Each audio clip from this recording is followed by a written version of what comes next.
Welcome. Today we're going to guide you on how to archive a group on Messenger using the updated method. Let's walk through the steps together. 1. Open the Messenger app on your Android device. Start by launching the Messenger application on your Android smartphone or tablet. Look for the Messenger icon and tap on it to open the app. 2. Find the group you want to archive in the list. Within the Messenger app, navigate to the list of your conversations and locate the specific group chat that you wish to archive. 3. Tap and hold your finger on it. Once you have found the group chat you want to archive, press and hold your finger on the group chat. Hold your finger on the group chat until a menu appears. 4. When the menu appears, select Archive. After the menu pops up, look for the option to archive the group chat.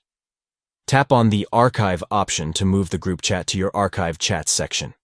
By following these simple steps, you can easily archive a group on Messenger using your Android device.